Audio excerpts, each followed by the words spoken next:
Welcome to HMG Live.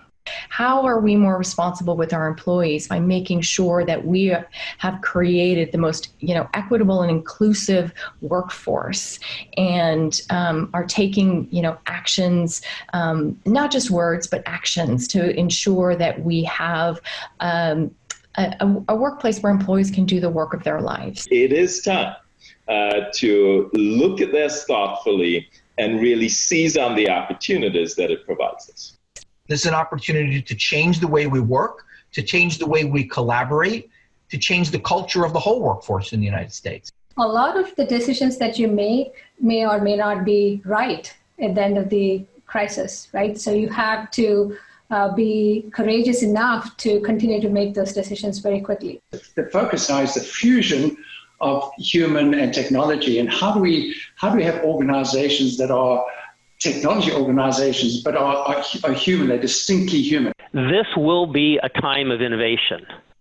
HMG Live virtual summits are offered by HMG Strategy, your global partner helping you reinvent an innovative future of work. A warm welcome to today's host, lead principal and CEO of HMG Strategy, Hunter Muller. Good morning to those in the Phoenix area in the West, and good afternoon to the folks that are joining us on the East Coast. I'm Hunter Muller, lead principal at HMG Strategy. My team and I are excited to be here. Welcome to the 2020 Phoenix Virtual CIO Summit, Reimagining the Business and the Future of Work, what you need to know now. We have a world-class agenda, a strong agenda. Very excited. We pulled together an A-list of thought leaders and practitioners that are really going to help you rethink your strategies and your next leadership moves. So welcome. A big thanks to our partners. Today's summit is powered by Commvault, Darktrace, and Zoom. We couldn't do it without you. Really appreciate your engagement over the months of this past year. And please, when our partners reach out to you, connect back to them and set up a call and find out what's new about their unique services and products. There are 3 very fascinating companies that are doing some really cool things in the enterprise, and we'd love for you to learn more. So I'd like to introduce Mark Taylor, the CEO of SIM International. Mark, welcome to the program. Hey, Hunter, great to be here today, and thanks again for putting on such a great event. Simon Taylor and the leadership team of the SIM Arizona chapter headquartered there in Phoenix have done such a great job of building a well-founded and just a strong community. And we are so grateful for the energy that you invest in adding to the momentum that they're establishing, there in Phoenix. So thanks so much. What a great agenda you've got today. Looking forward to seeing the whole thing. Take care. Yeah, thanks, Mark. What's new with SIM International now? Anything new, real quick? Yeah, I tell you what, there is, as with everyone, a lot of movement around chapters across the organization, as well as our national programs, quickly pivoting to this new virtual world. Quite frankly, it's given us an opportunity to connect across the country in ways that, frankly, in the past have been more difficult. And we're seeing a lot of momentum happening around various areas, Northeast, down in Florida and Texas, and along the Western coast, where chapters are doing a lot of interconnecting between the chapters and some great synergy happening there, Hunter. So good stuff, even though we're in the middle of a rather strange place right now. Some really good stuff happening. Great, Mark. Thanks for being here. We'll talk to you soon. Thank you. Next up, Simon Taylor. Simon's the president of the SIM Arizona chapter. Simon? Yeah, hey, thanks very much, Hunter, and thank you, Mark, also. So for over 50 years, the Society for Information Management, or SIM, has provided a place where senior IT leaders, practitioners, consultants, and those from academia can come together to learn, network, share ideas, challenges, and solutions, and to give back to our communities. And for over 10 years, HMG has been a fantastic partner for SIM and a major contributor to our mission through its CIO events and summits.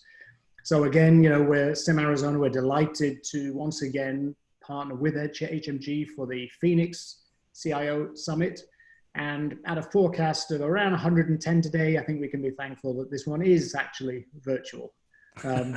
So I know we've got an amazing agenda today, and I'm really excited to get into it. So I'm going to pass back to Hunter and to get us started. Thanks very much. Excellent. Hey, Simon, great to have you here. Thanks so much for your active engagement and support. Pleasure. So let's get on with the program. First up, we have a little survey we'd like you to take here. Nikki, you going to post it, please? How have your priorities changed in the whole pandemic? If you can just take a moment there and check a box, that would be great. And we'll have the results later in the program.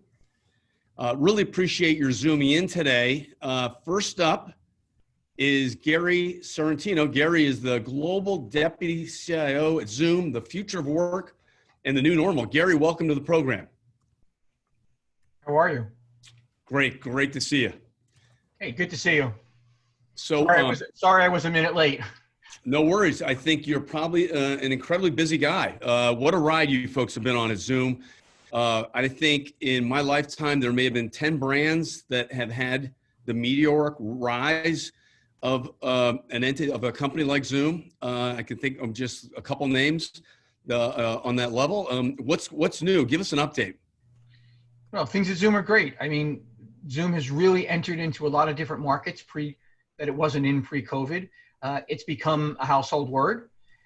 We find ourselves being now in schools and healthcare. We've always were an enterprise play, but I think right now we're finding ourselves in a lot of different verticals that weren't there for us before. We're moving forward. We've completed our 90-day plan, which was mostly based on security and privacy, and now we're looking forward. Besides just being in the business world, Zoom is how families are being connected. Mom and I, we connect on Zoom, happy hours, Zoom weddings, what do you call them, Zocktails and things like that. So the sky's the limit. We're looking forward. You know, when you think about Zoom, it has such a big role in our business environment and in our personal lives. What are some tips do you have for us today, Gary, to keep us centered on what really is important, what matters regarding our work life and our home life? That's an interesting question.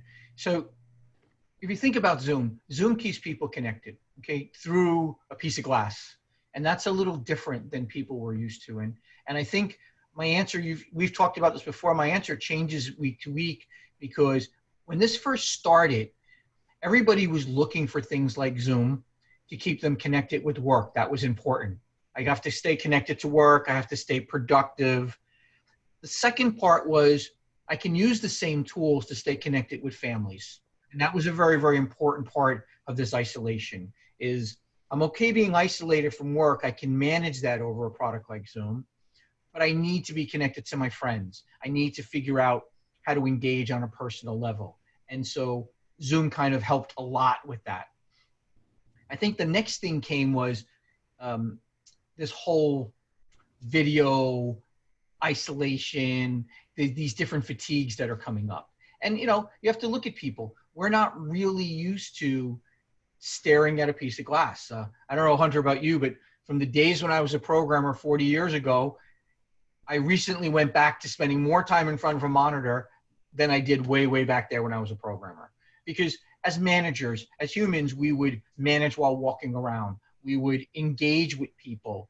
What's some of the buzzwords we hear today? We're getting human collisions. They were very important. I think today people are getting to a point where they're figuring out, how does that home office fit into my life now? Because even myself at the beginning, my home office was very, very important at the beginning of this pandemic. And now I have to find not that work-life balance, because we're still working on that, but there are a lot of work-life challenges. And I have to figure out, when does work start and when does work stop?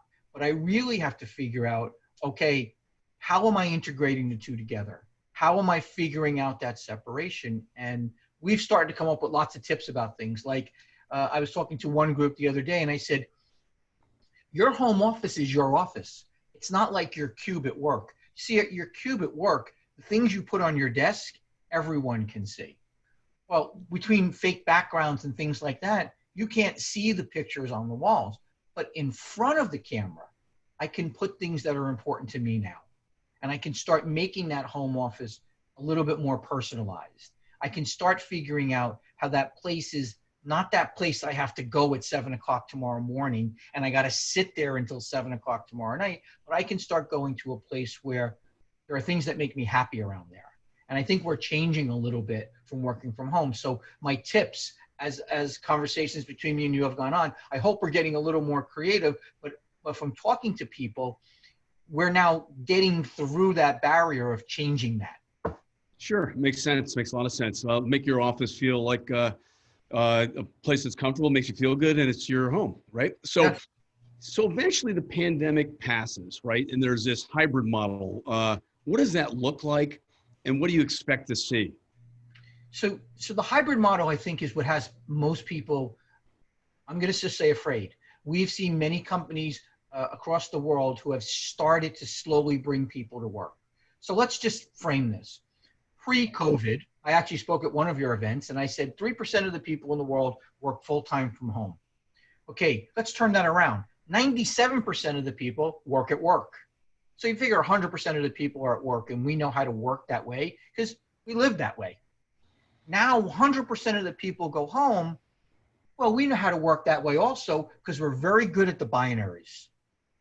But now I work 8 meetings a day from my home office, which I've now made look like a place I want to be, and work decides to send me back to work. So now I go back to work. I get up earlier. I drive or I commute to work. I live in the city, so I commute to work. I go and sit in an office where there's no one around me. I do my 7 or 8 Zoom calls, let's just say, for the day. I get up and I commute back home. Now, I probably don't go for coffee. I probably don't go for food because that's still a little risky, but now I go home. I wasn't any more productive physically being on site than I was at home, except I lost 3 hours in commute. And so we're seeing a lot of companies a little bit of afraid of the hybrid. And so what's happening is they're handling the percent, everybody home, everybody working well, but we have to figure out how do we keep companies connected, collaborative, innovative, and how do we start duplicating that culture we miss, human collisions? How do we start? It's great to have a cup of coffee, right? Last time we were together physically, we shared a cup of coffee. I hope within the next 8 months, there's another cup of coffee in our future, but I don't think we realized how important that was to the way we work together. I'm glad that I met you when we could have a cup of coffee together, because establishing relationships in a hybrid experience and joining the culture of a company while you're working from home is a little difficult. Well said. So, hey, Gary, what's the equivalent of the water cooler in Zoom land? What does a water cooler chat look like, and is it a thing? So that's exactly what we're thinking about now. How do we kind of replace that water cooler? Is it, my team is always open in the right-hand corner of my screen, and occasionally I can click on your picture and just bother you and say, hey, Hunter, how do you spell this word?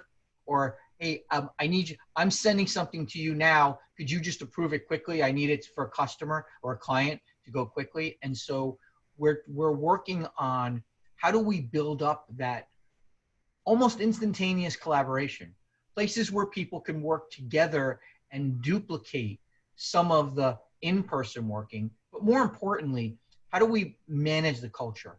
How do we manage the interruptions?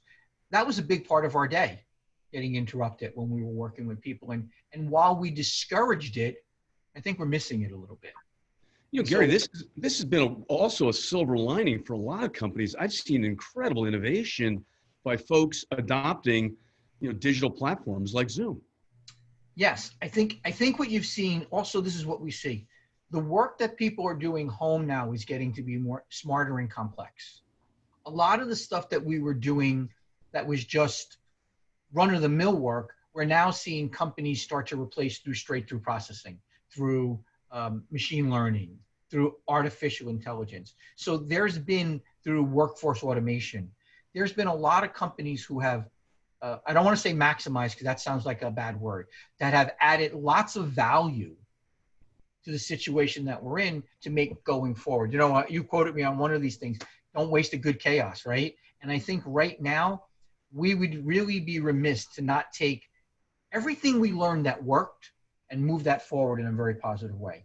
And let's take everything that didn't quite work and let's figure out how to fix that and that challenge going forward.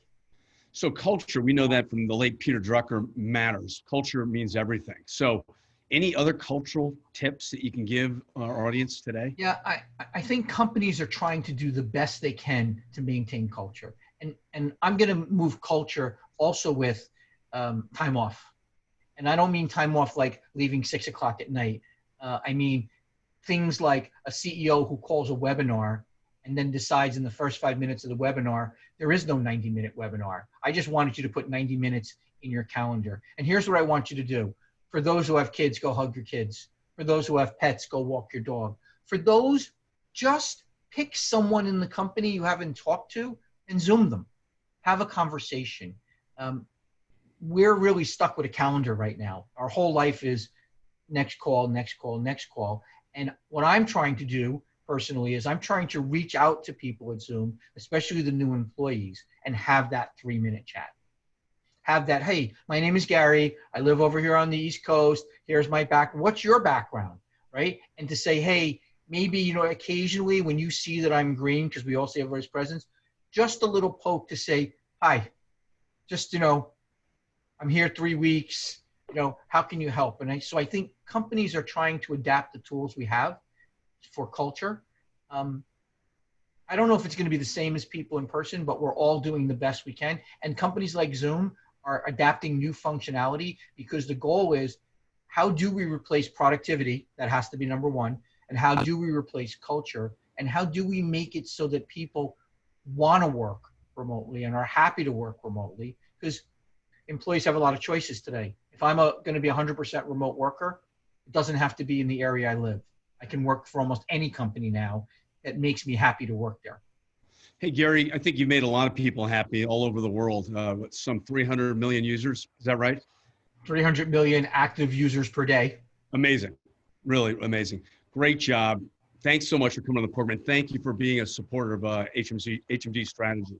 No, and thank you for having these. These kind of events are what we need to make sure that we're all sharing ideas, good and bad ideas, but we're all sharing ideas and keep the community alive. So thank you very much. So I know you have a CISO group, advisory board. How can people get connected to you at Zoom?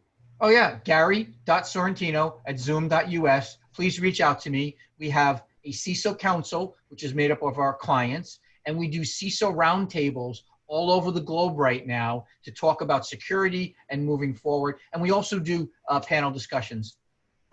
Gary, great to see you. Thanks so much. Thanks for having me. Bye now. Bye.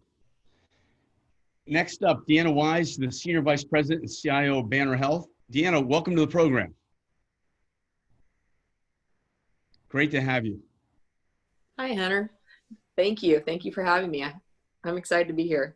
Good to see you. And I think our mutual friend and my network friend, Tony Lang, is on the program as well later. Awesome. Look forward to hearing from him as well.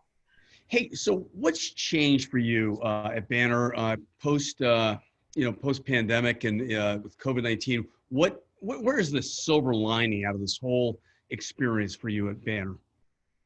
Oh, where to start? You know, we're still in the midst of it here in Arizona, so we're still at the high point. But I would say the collaboration among team members and the willingness to step up and do things that maybe aren't in your normal job duties. And so just people, even partners and vendors have had a willingness, you know, this is impacting everybody globally. And so everybody is looking to healthcare to say, how can we help you and how can we support you? So just to see that collaboration and that interest and camaraderie has been really nice. And it's helped us to accelerate some of our initiatives that have been very critical to drive this forward. So when you think about never letting a crisis go to waste, what did you do? Yeah, unfortunately, you know, it is a major crisis, and it's really been about, you know, how do we accelerate telehealth? You know, before this all started, we were tracking down a way of telehealth, but reimbursement wasn't as strong. And so we finally got that hurdle cleared. And patients and providers are so interested in it because it keeps everybody safe. And so that's been one innovation that has just taken off like wildfire that I think is going to be a huge value add for us as consumers of healthcare and providers. I've heard folks, agencies, institutions like yours that have embraced telehealth, the visits have just skyrocketed. It has. It just makes it so much easier, and you don't have to go and wait in the physician's office. You can actually, get online and say, I'm available when you're available, and it's very quick time. So I think it's going to be something of the future for sure that will stick. So, when you think about health, and you think about your own personal health, right? You always want to know your analytics, the data. What does the data say about my health or the health of the organization? How does data and analytics, from your point of view, come into play at Banner? Yeah, again, this has been an area that we had to accelerate extremely rapidly. As we were getting started, we were just in the process of redesigning some of our data analytics platforms, taking a look at that, setting up a strong governance. And we had the executive team's attention, but now we really have their attention because they're looking at daily stats, and we had to quickly rise to the occasion to create that daily dashboard to be able to check everything from patient beds, which we already did some tracking of, but to the degree of how many COVID patients do we have in house, how many are waiting to be tested. Our statistics are just on steroids right now with what we've had to produce. And our team has been amazing to rise to the occasion, as well as vendors in support of us. Awesome. Any lessons learned in terms of your leadership style and in managing through a crisis? Yeah, one of the things I am grateful for throughout my career, I have always looked to hire people that are way smarter than I am and surround myself with just an amazing, talented group of staff members and leaders. And so that has really proven valuable because as I have been asked to step up and do other duties as assigned, I can easily lean on my team. And they support me and we support one another, and we've been able to move amazing mountains in rapid amount of time. I mean, we had to move our entire corporate office home. Banner, prior to this, had a model where we basically worked in the offices. So as Gary mentioned, we were all commuting to the office, and that was the Banner culture. But with this, we all, our chief medical officer said, I need you home and I need you home now. And IT, you need to help us figure this out. So we rapidly had to increase our infrastructure to be able to support it. We created wish bars so people could bring their device and we could make sure they knew how to set it up. We created virtual videos. I have an amazing but small but mighty little team that helps me in the communication and training delivery.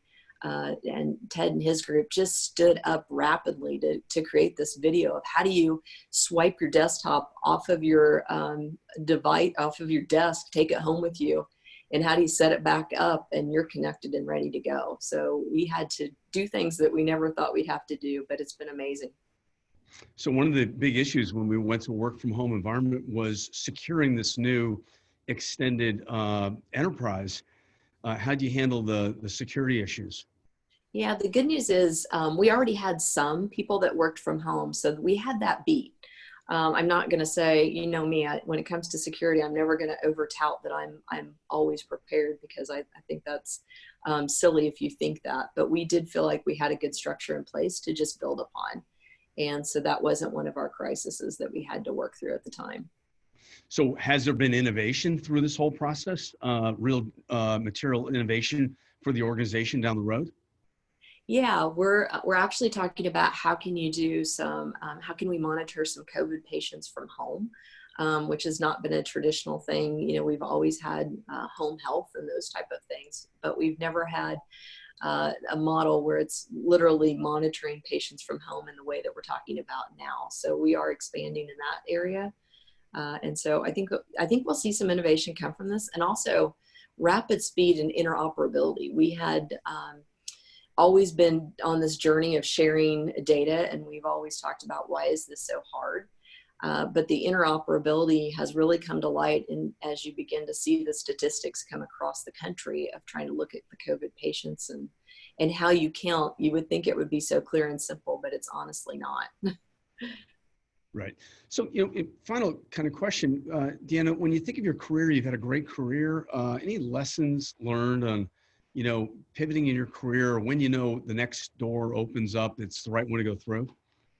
Yeah, boy, wouldn't that be a magic if you always nailed that down. I've been extremely successful and grateful because I have surrounded myself with amazing people. And that's relationships inside and outside your organization. You never know.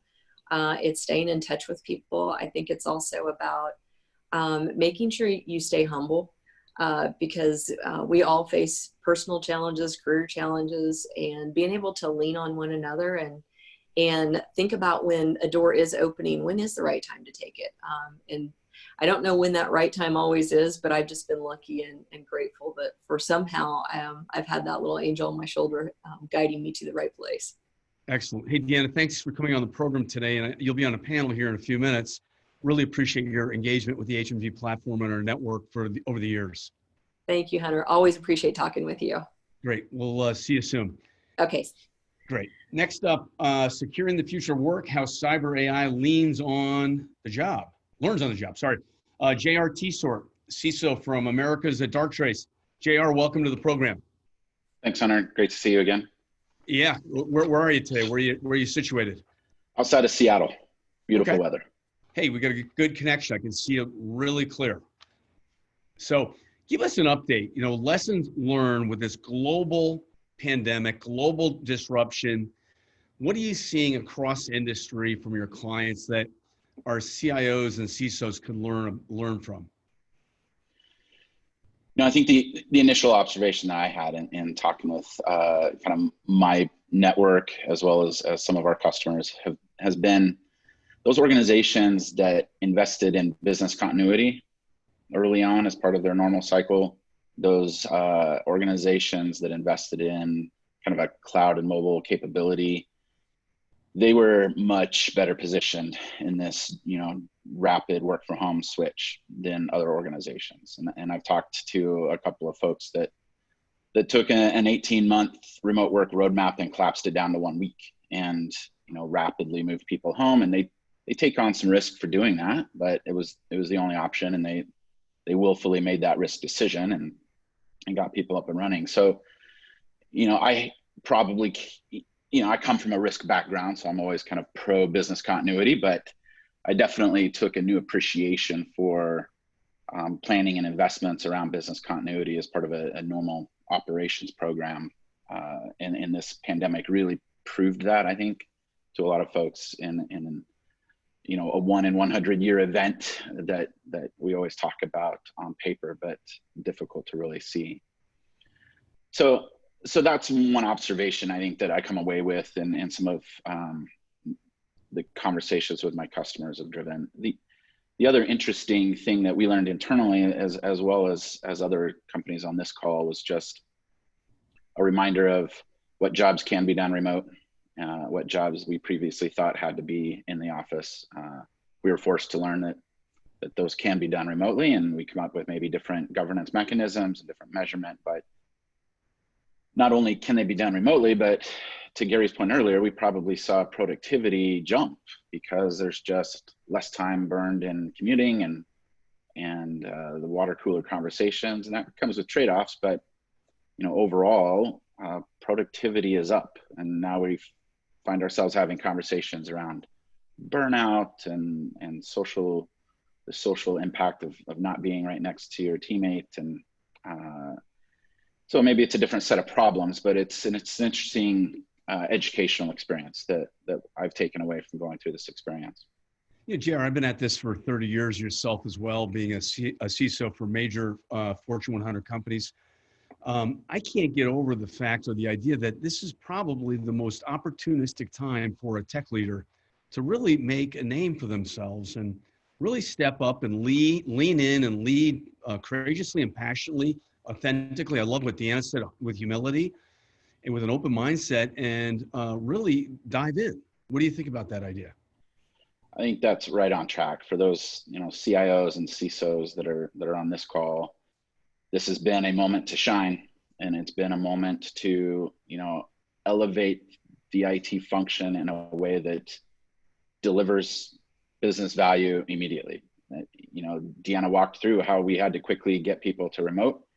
That's the IT team that makes that happen. And this has been, I think, a great opportunity for CIOs to step up that seat at the C-suite table, maybe reinforce the value that they bring to the organization, and really partner with the rest of the business in making things happen. And from a CISO's perspective, I find that those CISOs that are more successive have found a way to enable the business to make these changes while staying as safe as possible, while managing risk. And whether that's data floating around the cloud that didn't used to float around before, or it's, you know, endpoints that were accustomed to being on campus that are now in somebody's home. You know, it's thinking creatively and quickly about how to maintain some risk management over these new scenarios that allow the business to function and allow the organization to keep going. And so it's been a great moment in one way for CIOs and CISOs to increase their value proposition to the organization. So tell us a little bit about Darktrace and what's unique about Darktrace in the AI layer. Darktrace has an interesting DNA from the way that they were founded. You know, it brought together two interesting groups of people, one from the AI lab at Cambridge University and another from the intelligence community in the UK. And sat these two groups of people together to rethink the problem of how do we, assuming we've already been compromised, how do we find what's going on in the network and in our endpoints and our data. So the approach then was based off of math, which became machine learning and analytics, and now AI in terms of interpreting and responding to those findings. So it's been a fascinating journey for the company in terms of bringing value and bringing really a way to deal with mass amounts of data that our security and IT tools are generating very successfully. We do lots of monitoring, we do lots of telemetry.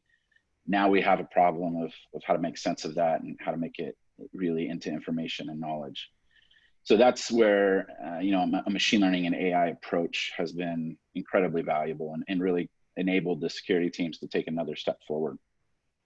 Interesting, right? And then in action, what does that do for the enterprise in catching bad actors?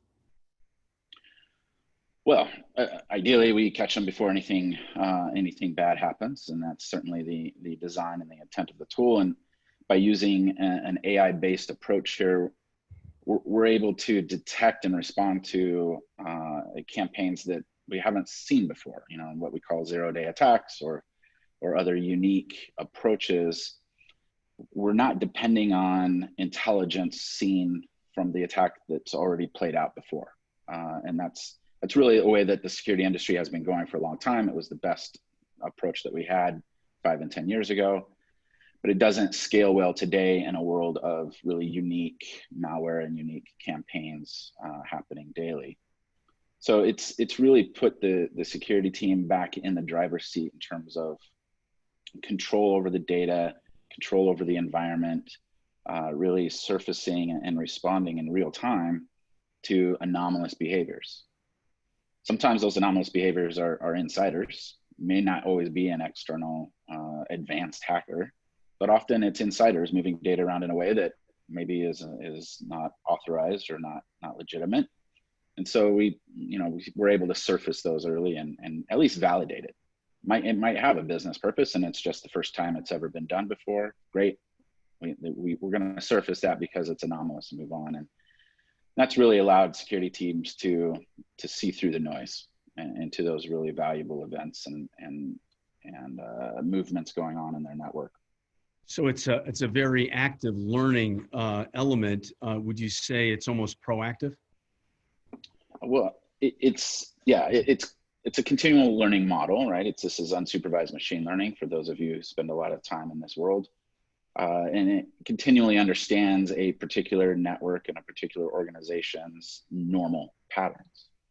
So anything then that's not normal or anomalous gets surfaced, and if it's exhibiting very anomalous and potential malicious behaviors, then the AI acts in real time to shut it down. So in a sense, it's proactive in that it can respond in real time without ever having seen that particular threat before. So now security teams are moving from needing to manage every event to really getting farther along in their thinking and more preventative and proactive in their thinking, because the AI and the machines are taking all of the commodity work. This allows smaller teams to be more effective. This allows SOCs and IT teams to get by with more junior level talent. Since this is a difficult industry to hire for, we can now start people earlier in their career path and have them learn by observing and by participating right along with the AI. You know, final question, JR, when you think about this new hybrid work environment, and as we begin to plan to go back to work, we'll see how that plays out. Any other lessons learned, insights from this distributed model? Yeah, I think, you know, in some sense, hybrid has always existed. We've just kind of always assumed the default is on premise and on campus, and we might have restricted work, remote work connections in some way. Now, in the last few months, we've had to flip that model, and we actually prohibit people from going into the office right now, and open up all activity from home. So we're finally floating to a model now where it doesn't matter where you sit, your job can likely be done remotely. But some of those devices that have been at home, have been off the primary network, they're going to be floating back into the office now and potentially have access to more data than they might have from home. And that's the thing that we're really keeping an eye on, and that our customers are concerned about is we've gone through a few months now where a lot of these devices have been in untrusted networks, potentially hostile networks. There's a chance that they are impacted in some way. They have malware on them potentially that we're nervous about coming into the trusted boundaries of the organization inside the office, sitting down, plugging into the network. So on one hand, it's a level of concern, much like we experienced 3 months ago with all these devices moving off. Now we got that managed. Now we have to think about it again as they move back on. But again, using an AI platform approach, we care a little bit less about it because the anomalous behavior is going to surface, and it becomes quite clear and surfaces very quickly using this approach. So that's how we've been talking with folks, and that's what their concerns are, is how do we safely bring all these devices back onto the on-campus network. Hey, JR, I want to really thank you for coming on the program, and thank Darktrace for being a charter member as we launched the HMG Marketplace. In your chat, folks, you could click on a link to the HMG Marketplace. You'll find more information about Darktrace's various service offerings, a video or two, plus white papers, plus an ability to set up a one-on-one meeting with a Darktrace executive. Really appreciate it, Chair. Thanks. Thanks, Hunter. Appreciate it. Nice to see you. Talk to you soon. Bye now. Okay, next up, we have a panel. It is Bouncing Back, Leading Boldly. Chris Singleton, former Senior Vice President and CIO of ICE, will lead it. Chris, welcome to the program of distinguished thought leaders and practitioners. Take it away. Absolutely. Well, thank you, Hunter, and welcome to all of the virtual summit attendees. Appreciate being here and looking forward to it. That's a great topic, obviously near and dear to all of our hearts. As you mentioned, I'm the former CIO for ICE, but currently I've been doing CXO work. I like to call it that because I've been wearing a lot of hats, from acting COO for a healthcare startup company and technology rewards, to helping products like Samsung technology and design, and also helping some of the return to readiness for hoteliers out there. So it's been a very, very interesting discussion along the way. So I am very honored to have these four colleagues of mine on the panel with us today to talk about the challenges that the world is facing, and the opportunities and the rewarding experiences that we've experienced as we have gone over the past 6 months, with the world dealing with a pandemic, economic, and social challenges. So I'd like to welcome Deanna Wise back to the virtual stage. And we also have Max Chan, CIO of Avnet, Kevin Haskew, the CIO of On Semiconductor, and Bipin Jayaraj from the CIO at Make-A-Wish. So welcome to those colleagues as we go through here. I'd like to get started with Max. Max, you know, as a global operator, Avnet has been living through this COVID-19 situation since January when it first hit Asia. What are some of the lessons learned through this that you will continue to embrace as you move forward? Good morning, everyone, and thank you, Chris. You know, we've been living through this, I cannot believe it, in the last 6 months, and to the end point earlier, we're still going through it, right? When it first hit us, we are all in crisis mode. Up to the time that we are going through it in the Americas lockdown, we are still in crisis mode. However, while fighting the fire, it became very clear to us that it's really not about, you know, making like what we have been doing, going through a perfect planning and trying to get things out. What we realized very quickly is how do we pivot into a more agile model with one focus in mind, which is how do we bring value to the business quicker, right? So that agility becomes a lot more important, chopping up delivery into smaller pieces that we can get into the hands of people so that they can be productive, be it in China or here in Americas, becomes very important. The other thing to it is really how we deploy technology. Well, we used to have a very solid change management, not saying that we, not trying to downplay the importance of change management, but people are becoming more receptive to digital technology through the pandemic. And just like Gary and Hunter are saying, right, don't ever let a crisis go to waste. This is a great opportunity, at least in our experience, that we have been able to get employees embrace technology a lot quicker with a lot less hand-holding than we used to be able to. And digitization, I think that is one key thing in the whole pandemic situations where we are able to see digitizations as an integrated aspect of our end-to-end business operation and processes, as opposed to, you know, used to be offered as an alternative channel for many of the employees and also our customers and partners to interact with us. Now it becomes an integral part, introducing new capability, new tools, be able to do it faster, drive engagement. I hear Gary's idea on the water cooler on Zoom. We have similar concept where people can just come in and talk about things, but you know, it's not the same as the face-to-face relationship, but it has been, you know, a great alternative to the interactions that we see. Excellent. Well, thank you for that, Max. Kevin, you know, On Semiconductor is also a global business. Any unique learnings that you have experienced and how you see really the future being different as a result? Yeah, I commiserate with Max quite often because we have the same similar issues. It's kind of been very interesting. It's hard to imagine that we're already 6 months into this. You know, it started out where we thought it might just be for 1 or 2 months. And so you go through one of these classic cycles right now, with one of short-term panic and then one of planning, and now it's more of a marathon.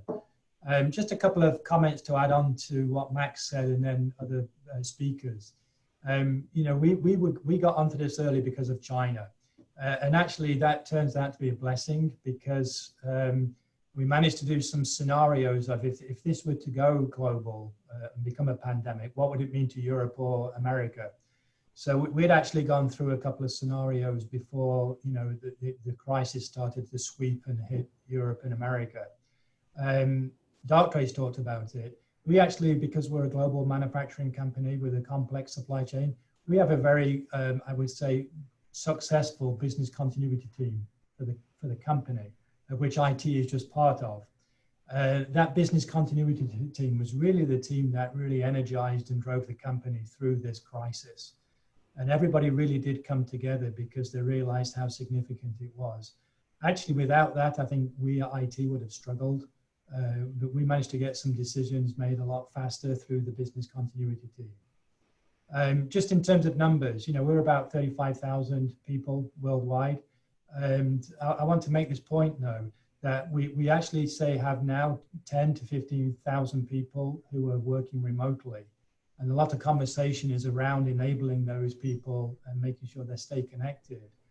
But what we can't ignore, and we can't have second-class citizens, we still have, say, 20,000 people actually on site manufacturing. That's what we do, we make things. And so, there's some talk of these individuals saying, hey, don't forget us. We're still here, we're making this stuff. We've still got projects, we still want to move forwards. So we have to make sure, as usual, that everybody's a customer and we balance this. And I think that's one of the learnings that we've seen over the last 2 months. And then the last challenge for us that, maybe some people don't have, in terms of identifying who are the critical, I'll say, users that we need to really focus on during this move to remote. For us, we didn't think about it before, but it turned out to be our design engineers. These are people who are actually making changes to current products, but also designing the future and working on some high value products and projects with customers. We have about 4,000 high-end design engineers, and they've got some pretty sophisticated equipment as well. And all our design centers closed down because they were in communities where they were locked down. So we had to really rush to enable those engineers to be able to connect remotely. And that was, if there was one sort of area of panic for us and focus, it was that. The good news is we managed it, and the engineers are surprised we did it. The CTO is pleased that we didn't really impact their long-term goals of meeting the deadlines. And I think we've set a challenge now to the organization about maybe this can work going forwards. Do we really need all these design centers as well? So I think we're actually in this period now through the end of the year where we're going to, one, focus on keeping manufacturing going and starting to make sure that they're not second-class citizens. I would say consolidating the remote workforce, and then really starting to decide what we want to do with the innovation part of the business, design engineers. And then clearly for us, the two big things is, one is more collaboration, and then two, more virtualization, because we have a lot of old applications and we can't change them overnight. With the remote workforce, the answer is virtualization. And we have those on the roadmap, we just need to bring them forwards. So it's been a fun time, it's been a challenging time. We need to now get the pace right because this is going to be a marathon. Absolutely, yes. And you hit on something that I think is happening around the world that people are having to deal with, and that's the supply of equipment and essential supplies that they're needing to make their product. And some of those have some long lead times now as a result of that. Are you getting a lot of pressure from people? Yeah, absolutely. And squeaky wheels, there's a lot more squeaky wheels than we used to have. What I will say about supply though is we actually decided about maybe 4 months ago, because of some supply shortages, that the use of masks and surgical masks was really important. So we actually created and built our own assembly line in the Philippines. And so in one of our factories, we actually purchase equipment and we make masks now. We're in full production, so we've got plenty of volume for ourselves. And we decided we wanted to do that rather than have to rely on a variable that we couldn't control. Very wise, very wise. So Bipin, we have had a lot of companies that I've been talking to that during this downtime have really focused on strategic business model evolution. So things that, and you've heard it from the speakers earlier, people taking the opportunity now, they've been talking about evolution, new things that they're going to do. And now that they've got, quote, a little bit of downtime, they've been focused on some of those. How have you been looking at business model changes at Make-A-Wish, and how has IT really helped enable Make-A-Wish make those changes? Good morning, everybody. Thanks, Chris. First of all, since I have the mic, let me take a couple of seconds. Thank you for the opportunity, Hunter. I'm so humbled to be along some of my peers whom I look up to, have listened to them, Max, Kevin and Deanna, and many previous years. And of course, thanks AZ Sim, Simon and team. You guys are doing an awesome job bringing many of these things to fore for us from our IT leaders here in the Valley. Going back to your question, I think I won't hop on, I had some points written up to talk, but, most of them, either Gary covered it, you guys brought it up, which is, many of the leaders, business leaders, to come to my mind, be it MasterCard CEO, Jay Banga or Ed Bastian, Delta said it the best, which is digital transformations. They did not know what that meant till COVID hit. And transformations that were planned for almost 5 years is happening in 5 months, which is like at an accelerated pace. And the fun part from an IT perspective is it's whether you want it or not, you have to have it. It's as simple as that. So it's in some cases, in our case too, so it has happened. So just to, when you talk about it from a business model changing strategy perspective, we operate, as you guys understand, granting wishes, grant close to 16,000 wishes a year. And this year we've seen 50% drop in it, partly because of travel wishes are completely off. Disney is the largest partner who grants close to 50% of our wishes, be it Disneyland visits or cruises or celebrity, everything is down. So we've had to completely move away from the notion of, we thought that granting, for example, a celebrity wish was always meeting them backstage, creating that experience, for example. But what we've seen is that a little bit different model where celebrities are actually much more comfortable on a virtual meeting setting up. For example, there's been a couple of wishes that come to my mind. DJ Khaled did a wish a couple of weeks ago. Oprah did a wish. It's really difficult to get Oprah for granting a wish, but she spent almost 2.5 hours with this wish kid talking, because now you have time, you're really at their home. She was walking around their home, showing the thing. Those kind of experiences seem to be really interesting for the kids. I mean, these are kids, yeah, they would have loved to meet for 10 minutes, meet with Oprah for 10 minutes, but technologies are allowing it. I mean, even when I look at it, probably somebody might call me out on this, but in a federated model like ours with 60 different chapters, think 60 different business units, the change management and the transformation comes at a slower pace. And I can say that what we probably rolled out in the last 5 months is something that we haven't done even in the last 3 years I've been at Make-A-Wish, because it's been fast. When Deanna talked about infrastructure setup, VPNs, rolling out multiple collaboration teams like Microsoft Teams, and bring your own device models and things like that. And people have taken it up very well, and they've enhanced, and they've embraced that notion of being there. So it brings us to this new model. I think Gary talked about. If you ask me what is going to be the big changes, we've always worked on the notion that everything is based off physical presence and people being there. But now with this virtual model, we're looking at things that skill sets could be anywhere, and we can tap into that. That's been a big change for us, because we always had this conservative thinking of having everybody in the office and things like that. So that's going to be a big change, and good for us from an IT perspective, that we can tap into multiple markets. So from back to your question about business change, it's been a big change for us.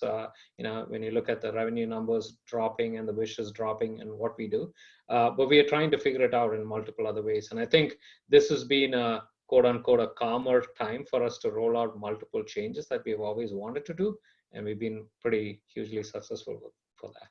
Thank you. That's great. Thank you for sharing that, Bipin. That's awesome. Deanna, you had mentioned and talked about healthcare, and of course, healthcare and well-being are directly in the center of these unprecedented times.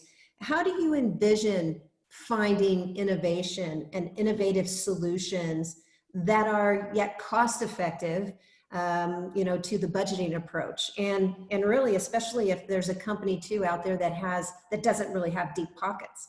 How do you manage and find those innovative solutions in these times, do it quick, but also cost effective? Yeah, thanks, Chris. You know, I think that that's something in a healthcare CIO's toolbox that we've always had to have, is we are a low profit. I know times are worse now for many of us. We've taken pay cuts. We've had to furlough in some cases. We've done, you know, what we've had to do in order to put people at the front lines and make sure that our patients are taken care of. But we're always seeking that innovative and trying to leverage our partners and look for new ideas and new ways to do things. It's just something that we've had to do. So I don't think that this has necessarily impacted us in our creativity side. But again, it has certainly accelerated things and the ease of getting buy-in. And we don't wait for so many committees to decide things. We like to be an inclusive organization in healthcare. But it is more of a, we need to speed to deliver. And so we have found it's changed in that aspect. How do you see accountability either being changed, or how executives are being held to the table? You know, sometimes with the CIOs, they're held to a high standard of expectations on accountability when it's actually the process and the business, that operations side of the house that has to execute. What have you seen differently with accountability in your experiences here in the last 6 months? Yeah. Boy, isn't that the truth? I remember, I have to share this since we're all a bunch of IT CIO leaders and individuals. As somebody said to me when I first started a job, they said, well, there's been several CIOs. You know what CIO stands for. It means come in and out. And so they looked at me and said, well, how long will you be here? And I said, well, I don't know. I guess we'll see. But I think we've always been held to a high level of accountability. And because we're in such a delivery model mode that it's very easy to see, are you delivering or are you not delivering? And so it really is about empowering the team members and the individuals across. And it, you know, some people may think that the work from home has been a model where people can hide. Honestly, it's brought more focus on, if you're not producing, it's very visible. And because, you know, the accountability is direct lines and direct team members. And even though you're working as a team, it really does show. If you're not rowing, the boat starts to veer one way or the other. And so for me, it's been a great opportunity to take on additional duties and to be responsible and step up. And I'm enjoying that part of it. I just wish there wasn't so much trauma outside to go with it. Absolutely. Absolutely. Well, with all the fast moving changes and uncertain times and return to readiness that all of us are trying to focus on, Max, how are you and Avnet prioritizing your projects and strategies right now? And what has changed and what really remains the same? That's a $1 million question, right? As many of you are going through, it all starts with, it's time for us to do two things. Number one is to look at how we can conserve cash, right? So that's one, and that has become one of the main driver of how we prioritize certain projects. The other is really maintaining the business operations and the viability, right? How do we continue to be able to serve our customers and in turn, the billings that comes with it. So as in the last 3 months, there has been rigorous focus on a few things. First, which is anything that is going to bring value, either a real uplift in both margin as well as revenue would get prioritized. Then we are also looking at the initiatives that is going to help us reimagine the workplace, right? The way how we work as we know it is no longer exist, right? I think we can all agree to that. And how do we now leverage technology and still, right, continue to be, well, Kevin would know, continue to be that value-added part of the distributor for partners like onsemi and others that bring value to the organization. We pride ourselves for a lot of high-touch interactions with our partners and our customers. It's not always possible now, right? How do we still continue to deliver that value? So that whole digitization of the end-to-end journey, as I said earlier before, right, is no longer an alternative. It's really an integrated part. That's what we are looking at doing. And what Deanna was saying earlier, innovations. How do we continue to get that innovation going? What we used to be able to do more effectively when we are all together because we are brainstorming and stuff. But now is how can we get that going? So that is really how we drive our priorities in that sequence. Cloud and data become more apparently important now than what it used to be. So a lot of focus in those areas.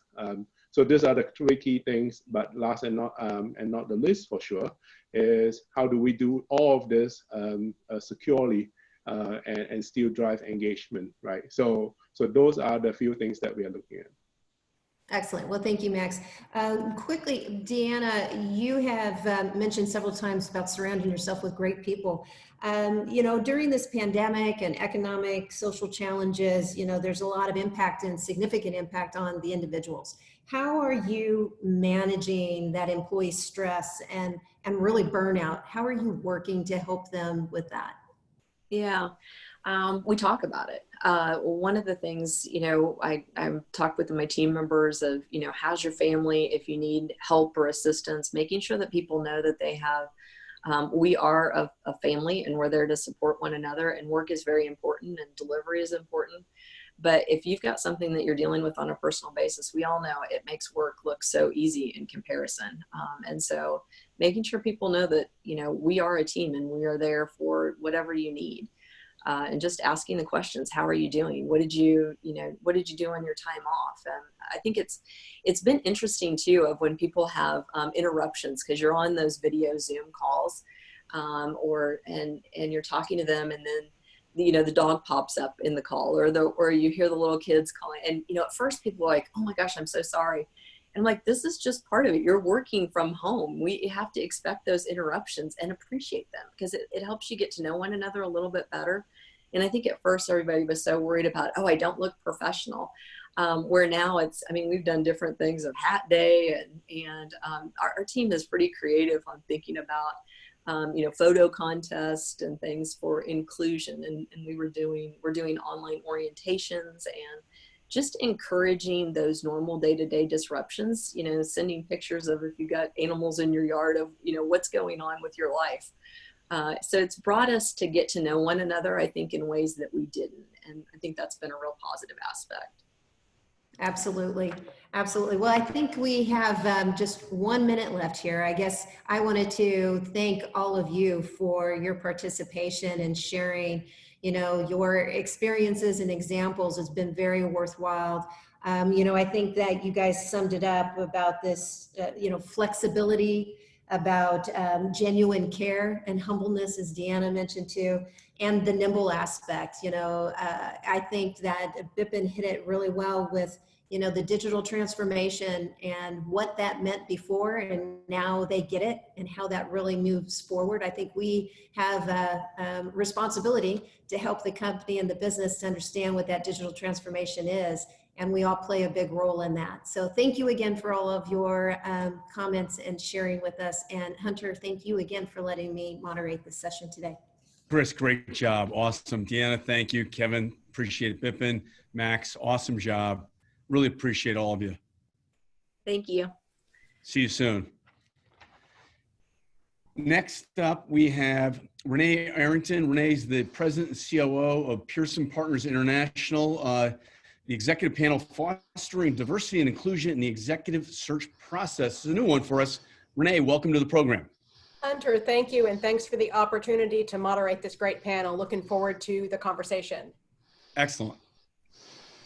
Good. Well, welcome everyone. And we're going to just jump right in, Hunter, and get going on this really compelling topic. We could take all day and talk about this. It's such a compelling and timely subject, but we're going to dive in and make the most of our time. As Hunter said, I'm Renee Arrington. My firm is Pearson Partners. We are a retained search firm. And I'm joined by four great additional panelists waiting for one to join us. So let's start with those we have on the line. Two fellow friends and great practitioners of executive search are part of this panel. My friend Tony Lang from Diversified Search. Hello, Tony. And my friend Jamie Cummings, Senior Client Partner at Korn Ferry. Hello, Jamie. Hi, Renee. Great to see you. Thank you. Because of our topic, we have two outstanding corporate leaders joining us as well from their respective organizations. Please welcome Misty Fragan. Misty is the VP of Learning, Research, and Culture with Novant Health. Works with Angela Yoakum, whom we all know and think is a fantastic leader. So Misty, thanks for joining us. Thanks so much. And then we also have Dr. Jackie Hunter joining us. Jackie is Senior Director, Diversity and Inclusion and the Talent Pipeline from Banner Health. And I suspect she works with Deanna, another great leader. So thank you both for being part of this. And we're gonna dive in. As I say, it's a big topic, but we'll do our best to cover it. I want to start with a question really for everyone. And as someone who has spent her career in the executive search business and seen at the beginning of my career, sadly, the lack of diverse talent in this business and been delighted to see how that's evolved. I just want to ask each of you to comment quickly on how have you seen the technology sector evolve with regard to diverse talent, kind of at all levels, or more at the senior level where we work. And I'm just going to take you in the order that I see you on my screen. And so, Tony, that means you're first up. Well, thanks, Renee. I really appreciate it. You can see from the name of my firm, Diversified Search, we've been at this since our founding. Judy von Seltnick started this firm in '74 to get women into executive suites. Part of our DNA, we've been doing it for a long time. But really, for it to be effective, you know, there needs to be kind of momentum for diversity, and the momentum's either core to the leaders of the organization, core to their personalities, they believe in it, or they believe there are better business outcomes as a result of it, or they don't really care about that, but they think it looks good. You know, so those are three kind of approaches, and frankly, you know, they're all good because diversity does result in better outcomes. And we are at the front end of the pipeline. Clearly, you know, COVID has accelerated everything, and just not COVID. COVID's accelerated leadership in that the old top-down leadership style is now gone. There's what I call the center of leadership, where there's a leader in the middle and a team around him or her, hopefully being effective. And that has required people to listen, to be open, to be flexible, to change. And so leadership has accelerated. And when you have COVID followed by, you know, George Floyd and everything else, this has accelerated dramatically. Some people are playing catch up, and that's great.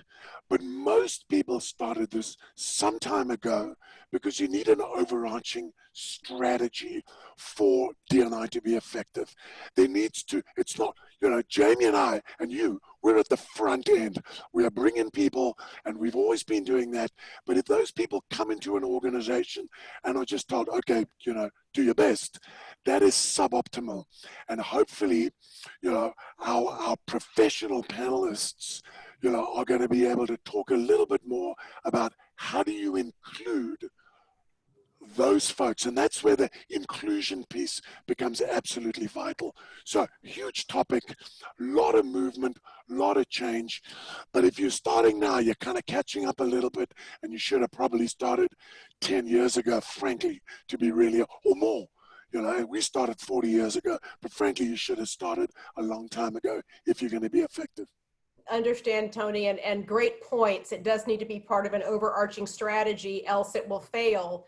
And just FYI, there's a great article today in the Wall Street Journal, if you haven't seen it, front page article on D&I officers and how that position is sometimes won with great hopes, and it doesn't always, you know, fold into the realities of that. So I do want to move next on my screen, Misty, to you. And so provide us a perspective, from inside a company with responsibility for bringing in diverse talent and making sure that they're set up for success. What have you seen? Yeah, so it's interesting. I'm very fortunate to be part of an organization that really exemplifies being diversity and inclusion. We have a lot of focus and a lot of emphasis on that. And I think a big part of that is that we're culturally agile, right? We're not tied to our own individual views. We look and need executive leaders who are able to kind of create that safe space for everybody, regardless, right, of what's happening externally. A lot to Tony's point, right? It's not about playing catch up. It's really about how can we continue no matter what's happening externally, but we have to really look internally to us. We need to make sure our people are feeling accepted, empowered, give the best of what their talents are, and be able to focus on that and continue to grow them. We truly recognize, and our CEO even, and all of our executive leadership teams recognize that every person is different, right? We're all shaped by unique life experiences. We all have to learn how to understand each other and have those difficult conversations and becoming comfortable with the uncomfortable. That's a very phrase we're hearing a lot nowadays. So I think we're able to see more people able to speak up. I think that's really important. We're not ignoring the problem anymore. And in doing so, I think we're able to bring in talent, we're able to retain the talent, offer solutions and opportunities, some around our business resource groups, right, that are, delving into various opportunities and talking about difficult topics, but making sure that everybody has a way of having their voice heard. So I think the more we can continue to do that, the more we're having discussions around accountability. We're being able to promote work being done that's at the table, promoting our successes, and encouraging people to not hold back from kind of tooting their own horn, right? And I think we've been taught that many times, depending on where you are, that sometimes letting other people have the credit. But right now it's more about empowering everybody to come out and have those discussions and talking about what you're doing and having a seat at the table. No, that's a great point of view, Misty, and really putting a cultural platform in place, if I heard you correctly, so that see something, say something becomes a reality and not just lip service. Absolutely. Have a voice, share it, and feel supported. That's a really big point. Outstanding. Well, I want to move next down my screen. Jamie, to you, welcome. And I'd love from your view as a top search practitioner in technology, what have you seen with regard to the talent pool in diversity, or how have you seen your clients handle it, Jamie? Thanks, Renee. I think probably the biggest we're seeing is we've always had clients who say, hey, we really would like a diverse slate of candidates, but now there's a lot more teeth to that. It's not a request or a strong suggestion. It is an absolute requirement that before we move forward, there be a certain amount of candidates. We can't be exclusive, but we need to be over the top inclusive to make sure we're finding people who are qualified, but also add to diversity. So I think, I'm sure we're not alone. You, Tony, are seeing the same thing, where it's an absolute requirement to have a more diverse slate of qualified candidates. Ultimately, the client is going to choose the person who's the best fit. Yeah, what's interesting is that we're at the end of the funnel, though. If you think about the level of seniority we're working at, it's almost like we're doing a little bit of musical chairs, right? So one organization, and maybe they can diversify their leadership team, and then hopefully that would be a bit of a beacon for talent that's more diverse throughout that organization. But ultimately, it comes down to that pipeline in the funnel needs to start earlier in people's careers in order to have the availability of talent later on. So we are a little bit of the tail being wagged by the dog, quite frankly. So we can help a little bit, but ultimately there's a bigger systemic challenge with diversifying talent early in people's careers. That's my observation from the level where we're operating. No, I think those are very valid, Jamie, and I share that point of view on many things. I mean, I think we all know that if you don't start in elementary school or middle school, encouraging young folks to take diverse or STEM-oriented career paths, we're never going to grow the technology leaders of tomorrow that we now need. So, that's my personal point of view and passion. So thanks for commenting on that. Dr. Hunter, Jackie, I want to come over to you and kind of from your chair at Banner, how and the role that you play, how are you seeing diversity and inclusion flow through your organization? Yeah, no, thank you. Thank you for the, invite. I would say, similar to what my peers have said thus far, I think it's very important as we look forward.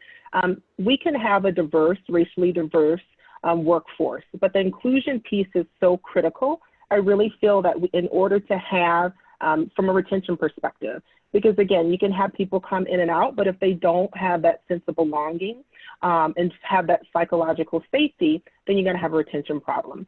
It is important as we think about the pipeline, similar to what Tony said. Banner, we've done an amazing job along with our journey, and it's critical that you have support from the top. Our CEO, our senior leadership team, we have support, even from our board. And I think that's so important for success. And, kudos to Banner for being able to have not only our board have support around our initiative, but also our senior leadership team and others. And I think that's where it starts, because one, that makes a statement about the commitment. And as we have went through the civil unrest that we're going through right now, what I have seen is that people want action. You can put posts out there, you can make statements, but really right now, which we haven't seen before ever within the DI space, is that people want to hold from an accountability perspective. So that's what I have noticed, as we kind of have went through the past couple of months there. No, I think that's absolutely right, and it is a time for action. Words matter, right? But actions speak even louder than words right now with regard to how an organization approaches diversity.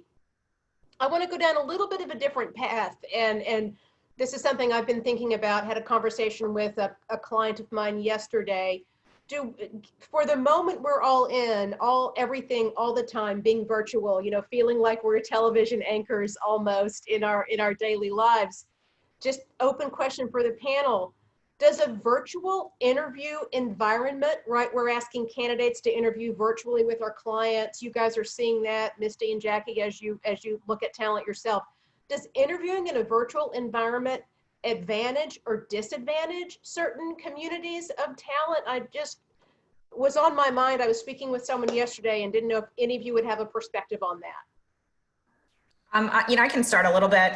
So it's interesting, that question, because we, within my group even, we're constantly talking to kind of our future leaders and our kids coming up, right? In our student programs and leadership programs and things like that. And we are now teaching interviewing virtually, which is something that we didn't do before, right? And you really have to think and consider about all of the aspects that go along with that, how to talk to a camera, how to really get to know somebody, but also to understand that I feel like you miss out sometimes of that personalization, right?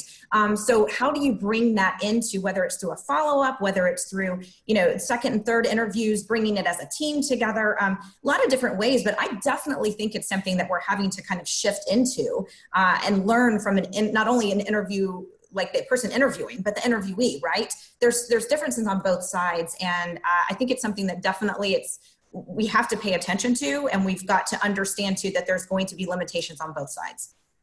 Yeah, understood. Tony, I wonder if you have a point of view on that. Yes, I do. I have a couple of points.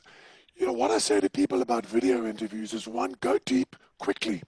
Because if you're on a one-on-one meeting, it can take a while, but you need to go deep quickly when you're interviewing. That's kind of point number one.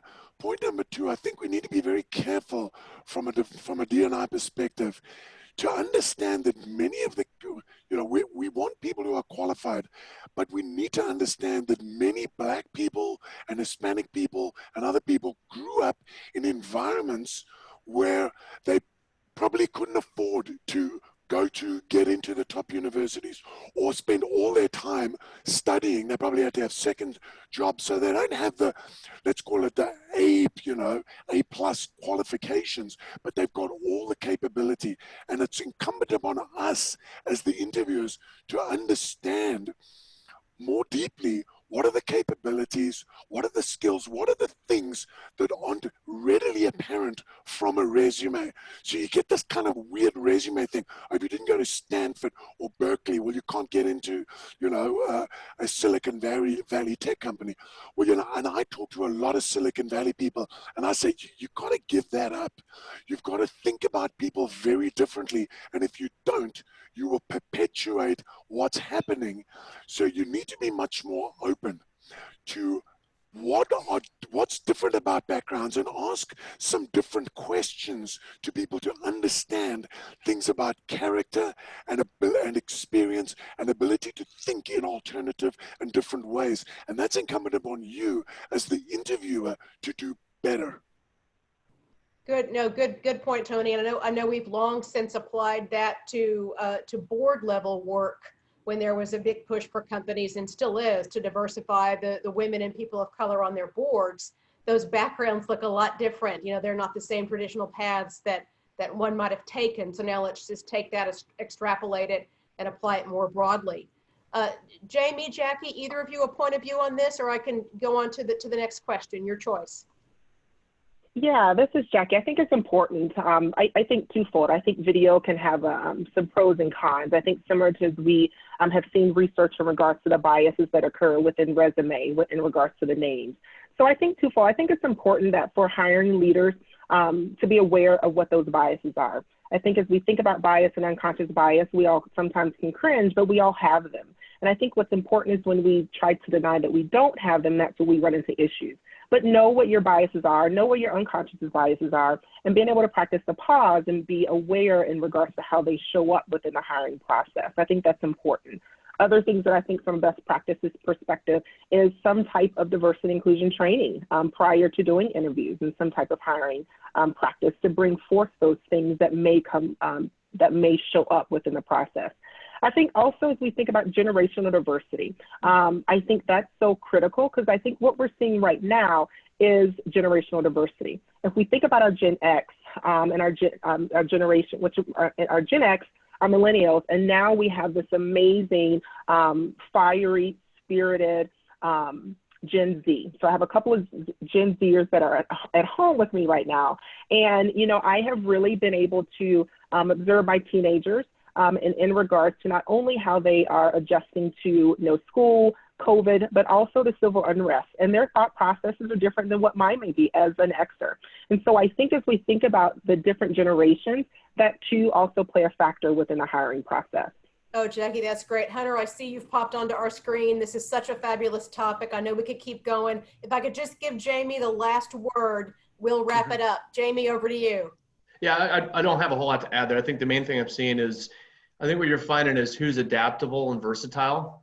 I think that's something that's important for good leaders in general, who can adapt to this new normal, if you will. I think the other thing is that I've seen and heard a lot of people say that actually they feel you can get a better sense of a person because maybe they let their guard down a little bit. So I think there can be an advantage if showing who you really are proves to be an advantage with that particular client, as opposed to being a little bit more of a structured, formal interview. So I think if you are adaptable, you can actually shine with your true personality, and ultimately, if you're the right fit for the organization, it can work in your favor. So I think there is an upside to it. Awesome. Regardless Oh my of gosh, Tony, background is. Misty, Jackie, Jamie, thank you all so much. Hunter, honored to be part of this and moderate this really compelling discussion. Hey, Renee, great job. And Tony, Misty, Renee, Jackie, awesome job. Really, guys, you nailed it. So thanks so much. Appreciate your engagement. Bye. Take care now. Bye now. Next up, we have Brian Brockway. Brian's the VP and CTO of Commvault. We're going to talk about securing and protecting your sensitive data in the new normal. Hey, Brock, welcome to the program. Hey, Hunter, how you doing? Good to see you, my friend. Hey, you know what? Today's panels all hit on some really interesting, exciting new ways to reimagine the future of business, reimagine the enterprise with increased data flow, access, and trust to adapt and embrace new digital collaboration, mentoring, team, and customer interactions in totally new ways. I mean, you'd have to agree, Brock, that every company now is a technology company. Every company now, the data is the source of gold. It's a source of value. It's the treasured asset. And it's that customer interaction between the data center, or let's call it the cloud, and your customers, and how you look at that data that really, really matters. And so if we really believe that that's really the frontier and really the core asset that the company has, what should we be thinking about? Great point. I think as you hit it, data fuels a lot of the new change, I think, going on right now.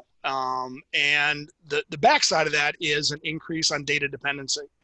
So while there's, great opportunity for agility and how do we do things faster, how do we empower teams of DevOps to take an idea and, overnight turn it into a POC, and by next Thursday it suddenly becomes production. Those are all fantastic ways to accelerate the business.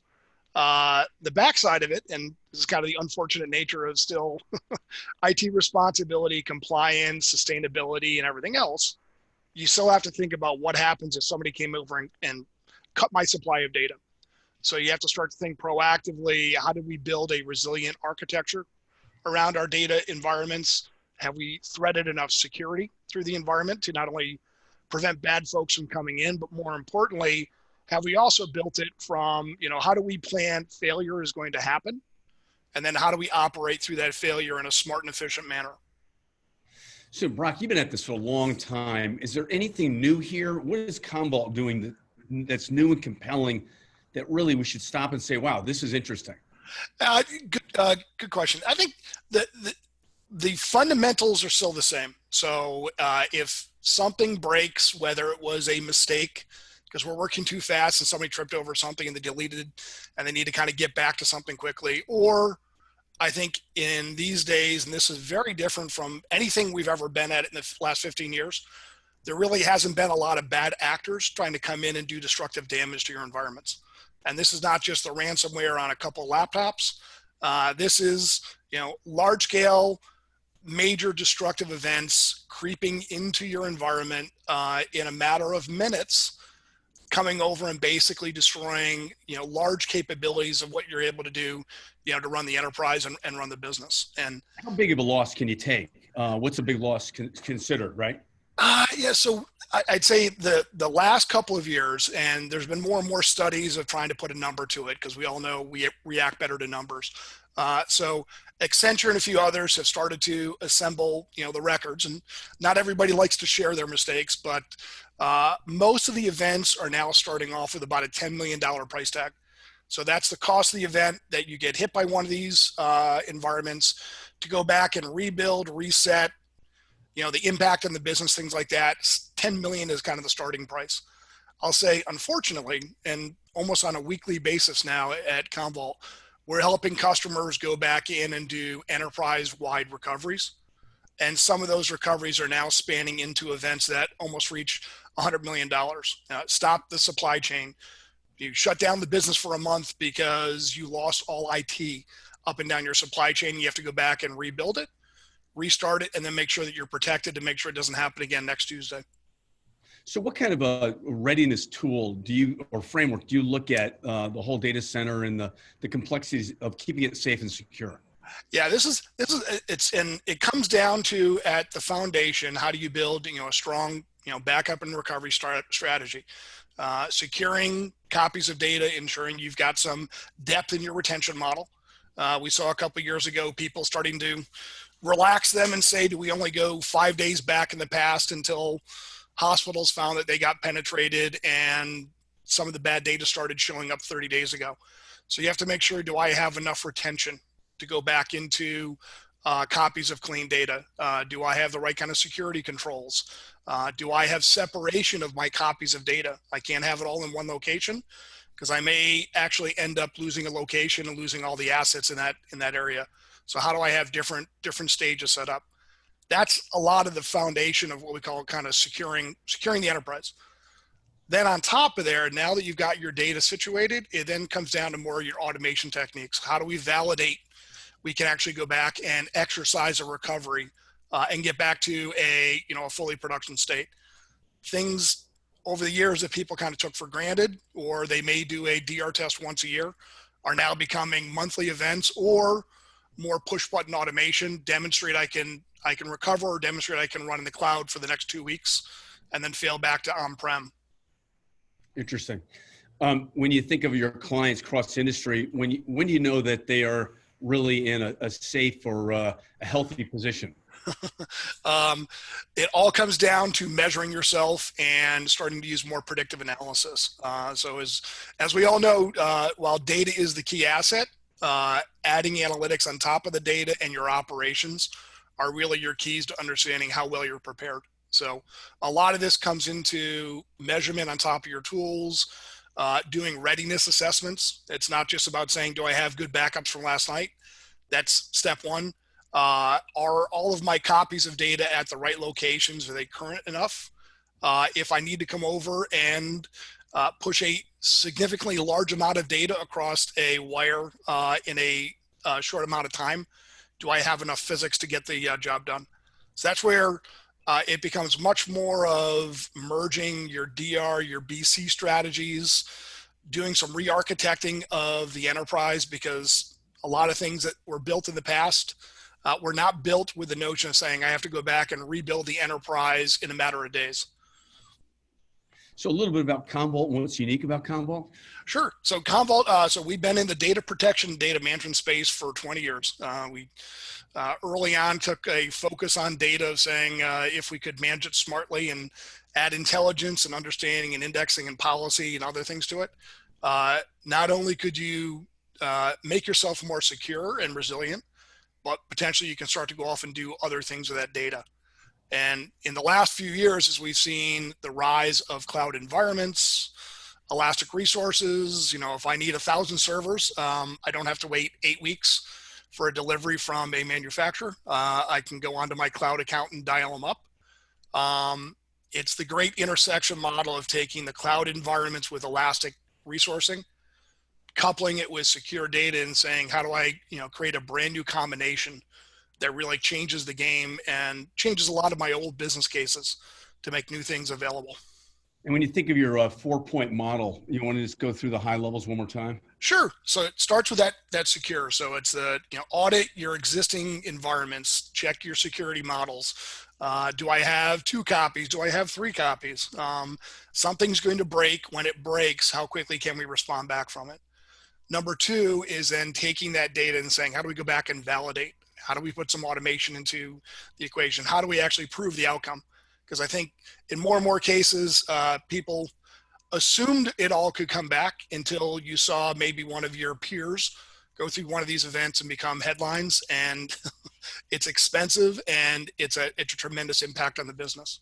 After you kind of get your automation added in, then it really becomes classification and risk management. How do you start to really model out, your 1,000 systems in the business? What are the most critical ones to run the business with next week? That's where I need to apply the dollars, and how do I provide, availability? But in a lot of cases in the past, because we were kind of only thinking about things like hurricanes and DR, nobody ever thought about the other 95% of the workloads that runs the business. So that's a lot of what you have to do these days, is think holistically. How do I use a smart classification? Think about things the right way. And then at the end of it, how do I wrap the whole thing around more automation, make it more programmatic, make it more push button that if I do get hit next Tuesday, how can I start conducting business on Wednesday? Great. Hey, Brock, how can people get in touch with you? Sure. So I'll drop my email. And I think we also dropped a nice recovery readiness white paper. It's a culmination of some of the best practices on large organizations that have gone through a couple of these events. What are the key learnings? Some of them were deep bruises to come back over and say, if we knew this ahead of time, we could have added some more preventive measures. A lot of that best practices is what we'd love to share out, because the more everybody can secure and lock down their environments and be prepared for one of these events in the future, you're able to minimize that overall impact. Hey, thanks for coming on the program, Brock. Great job. Always a pleasure. And Commvault's one of our top picks, a great national partner of ours. Please reach out to them as they reach out to you, and get connected and spend some time with Brock. He's a brilliant guy. Thanks, Hunter. We'll see you soon. Next up, we have Securing the Future of Work, our final panel for the day. Frank Grimmelman. Frank is the president and CEO of Intelligence Liaison Officers of the Arizona Cyber Threat Response Alliance. Welcome to the program, Frank. Thank you, Hunter. Great program and great discussions, and we're looking forward to continuing to raise that bar with this panel. We have a very unique opportunity. We thank Kevin Askew, who is not only traveling, but was on other panels and on semiconductor, for their their participation this morning. Also, we have Raytheon Missile Systems and TGen. So it's going to be a very interesting dichotomy. What we saw with the implementation of responses to COVID-19 was a tremendous digital transformation that happened almost instantaneously.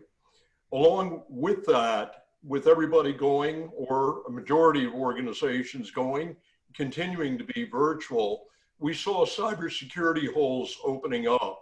A lot of people very early on just turned on the switch, and we did see across critical infrastructures a variety of things such as using RDP as a protocol, and from that suddenly a wide open door to gain access to organizations.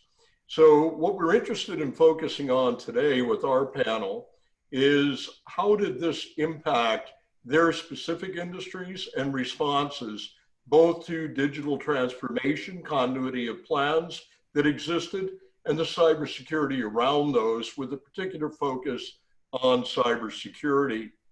So I'm going to ask each of our panelists to briefly introduce themselves, their role within their organizations. And Pete, in your case, I'd like you to share one of your past jobs, what you used to do. Why don't we go ahead and start off with Kevin, since we'll stay alphabetical in this. Kevin? Yeah. So Kevin Husky, I'm the CIO here at ON Semiconductor. Been with the company just coming up for 9 years. Most of my background is business and business systems, but I've got a pretty good understanding of security as well. Obviously for us, we're a global company, global manufacturing company. I mentioned earlier that we have 34,000 people, 125 locations, of which a good 12, 14,000 are in Asia. So, you know, security is a big topic for us. Not just security, but also the whole notion of intellectual property. One note to point, our second largest customer is Huawei. And I'm sure everybody has seen that name in the press over the last 12 months. And so, you know, we have some unique challenges in our business where we actually, you know, we actually compete with the Chinese, but also have Chinese customers. Shifting to you, Pete. Hi, I'm Pete Kim. I'm the Chief Information Security Officer for Raytheon Missiles and Defense. I've been here in Tucson, Arizona for a couple years. Prior to that, I was the Chief Information Security Officer for the United States Air Force for 2 to 3 years, and have a background as a retired Air Force officer, colonel, retired out of United States Cyber Command. Saw that stood up and running cyber ops from there at the fort, at Fort Meade, and then transitioned back as a civilian in the Pentagon. But been here in Tucson for 2 years, loving it. Securing, defending Raytheon missiles, their products, their factories, and their engineering labs. So good to be here. And James. I am James Lowy. I'm the CIO at TGen, short for the Translational Genomics Research Institute here in Phoenix. My background is primarily in high performance computing, building large scale systems to tackle complex problems. You know, obviously our organization develops quite a bit of IP around primarily cancer therapeutics. So we've got definitely an interest in protecting those assets, as well as protecting our patients and our scientists. So with that, since we have a big topic in a short amount of time, let's go ahead and jump into the conversation. I'd like to begin with more a strategic level. And Kevin, since you commuting the longest today, why don't we talk about changes that you've made within your strategy at ON Semiconductor as a result of COVID? Yeah, I have a confession here, Frank. My flight got canceled, so I'm actually here in Phoenix. I was going to ask you about that. I was wondering. So welcome home. You were supposed to be joining us, I know, from London originally today. Yeah. We appreciated that support. Yeah, but I'm here anyway. Yeah, no, it's an interesting thing. So, you know, we still think we're laggards in terms of security, but we're getting better. Obviously, I mentioned earlier that we're a global company, and we really have to try and pay attention to that.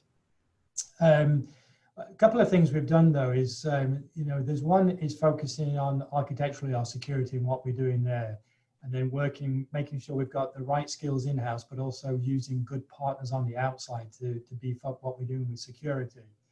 But I actually have a parallel activity goes on. It's really around communication with the business, the executives, and then the organization. You know, the board of directors show more interest in security, and so we really have to stay close to them and the executives and educate them. But I think all the users play a part in this as well.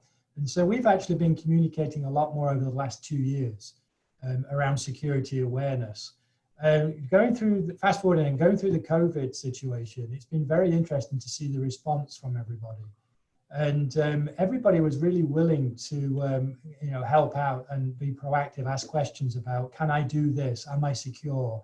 And they were inquisitive rather than being one defensive or ignorant or going off and just trying things, and if it didn't work, calling us. And I thought that was quite a significant change for us. You know, we've been very careful with letting people, when they go home, what assets they're using. And we sort of have steered it all more towards company assets. And then we just put in place a couple of extra bits of systems just to do some more host scanning and checking of information coming in and going through the network to try to minimize too much disruption. But overall, I think it's been quite a good experience. I would say that security has come out now as being more, people are more aware of it and the criticality of it. And so if we had some resistance before about why we were proposing certain projects or asking for funds, this situation has really helped with that, Frank, significantly. And so I actually think our security plans that we had for, say, the next 3 years, we'll be able to get done in the next 18 months, just because now there's a willingness to support those plans and those investments. You know, so, you know, that's been the summary for us. James, given that you obviously have a big impact on intellectual property remaining in this country and the impact economically that that has on our kids, grandkids, the generations that follow, my question, how have you responded to this, and what have been the changes, particularly in security controls from a strategy standpoint? Yeah, thanks, Frank. Yeah, you're absolutely correct. You know, we're dealing with a pandemic that has, you know, changed how people work and how they function in almost every industry, and ours is no exception. You know, our workforce is composed of a lot of very intelligent people. I kind of joke that, you know, where I work, IT is some of the dumb people, because we're working with a lot of PhD, MD, MBA type underachievers who, you know, who really, you know, understand, at least at a high level, the implications of the data and that they're generating, and they want to protect it as well. So we're kind of fortunate in that aspect of having customers that are very thoughtful and aware. So we've seen a huge increase in spear phishing attacks recently. I think a lot of it having to do with media exposure of TGen. And, you know, we're fortunate that most of our folks have been very much cognizant of this, but it still reminded us that we needed to put a more robust educational system in place around our entire workforce, because I believe that the key of security is about awareness and making people, you know, that they see what's happening. I feel good when my COO sends me an email talking about a breach, because that means that they're paying attention. And this is a really critical aspect. So our strategy has been evolving to deal not just at a national level, but also internationally. Things like GDPR and other compliance things have certainly cause us to have to go back and take a look at a lot of the controls and access policies that we have in place around our data. You know, we want to collaborate with partners around the world. We collaborate with pretty much everybody, and that's important because of what we do. You know, we're trying to work to, you know, to help, solve disease like cancer and now COVID. And we believe that we have to work with a broad variety of folks. So it really is a true challenge, and we spend a lot of time with our lawyers crafting policies, procedures, and contracts that help protect what we're generating, so that it can benefit, not just us, but everybody else as well. So, yeah, I would say, there's a lot of great tools and methodologies out there to protect data, and we certainly use a variety of those. But it's really much more of a focus on more of the intellectual aspects of security, training people and awareness, and bringing that information that we know as IT professionals to our scientists to say, hey, have you thought about this? And, generally, once you bring that up, you surface it, then folks are more than happy to work with crafting those different pieces of protocols and whatnot that will, help us ensure that our data is safe and protected. As we always like to say, IT is not about technology. It's really all about people and the interrelationships integrated with the technology. I know that whenever a plan is in place, it always remains solid until the first point of engagement, and then we adapt. So I'd like to ask Kevin, let's stay with you and James for a couple of more minutes here.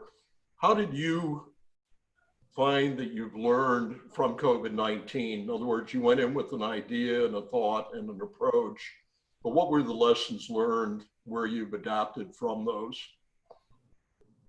A couple that jump out straight away, I mentioned this on the earlier panel, was the work we did with our design engineers that we have globally. We actually have about 80 design centers, and there's about 4,000 engineers.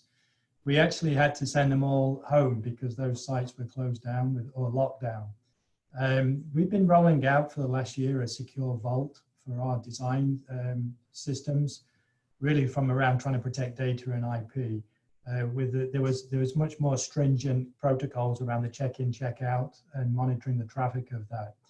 We'd actually got all the engineering workstations set up with remote software, which we put on without, by sheer luck, just we thought it would be a nice feature, to have. And then guess what? When we had this situation, we had a real problem about being able to move people remotely. If we hadn't got that remote software enabled, it would have taken us a few weeks and months to get the engineers productive. So I actually, that was a big area of focus for us, Frank, and I think we got real lucky there, to be honest. Second one then is really around, panels mentioned it already, intellectual property. The notion now that it's not just about security, it's what are we trying to secure?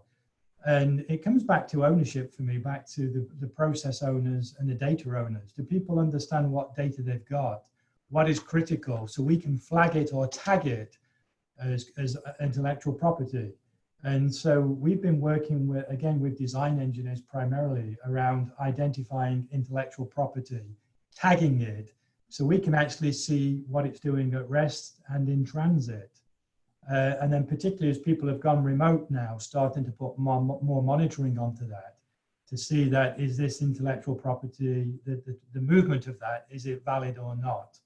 And so the big learning from that is I think we've now actually proven out some of the tools and capabilities we've got. The business is going to really want to accelerate that and spread it across the organization. And so I think that's the real positive for us coming out of it.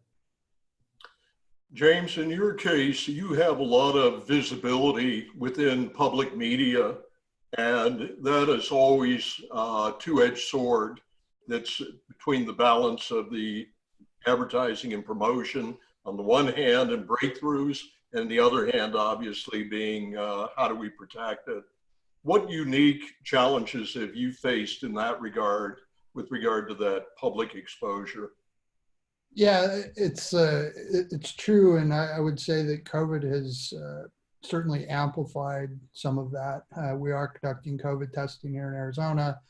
Our president was standing up on the stage with Governor Doug Ducey during a press conference earlier, and as I'm sure everybody is aware, there's some, some politics behind everything that's going on, which has led to our name being spread in various, maybe say, darker corners of the web. And we've seen through increased monitoring of some of these things that there's some concentrated efforts that have been taking place, not just from the typical actors, but also from other areas that have, that basically have caused us to kind of raise the shield, so to speak, around our public presence on the web. And something, frankly, we were conscious of and working on before this happened, but this certainly accelerated that pace. Having a public information, especially when you're doing COVID testing, is critical because you want to ensure that the right information is getting out to people. So when we first began testing, there were places that were spreading rumors that, that we were doing testing at our Phoenix location. We had, all these people show up, and that's in fact wasn't true.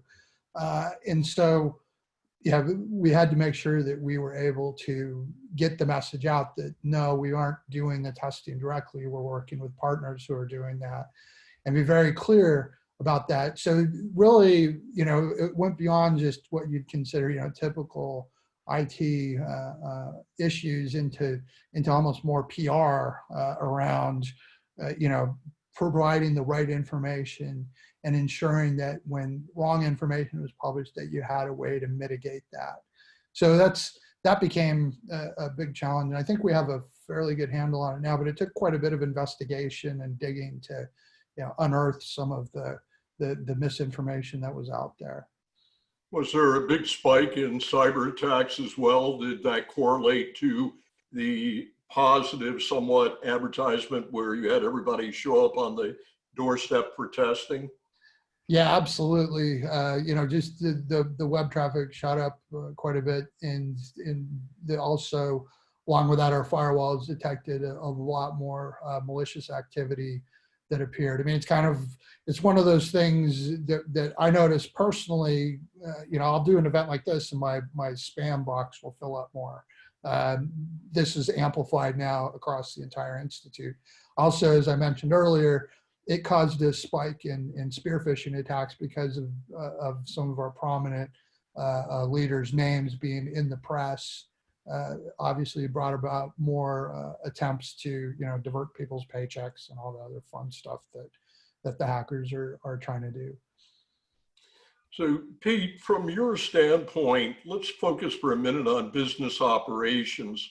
How has COVID-19 affected the approach you've had to collaboration tools with your customers and also within the company?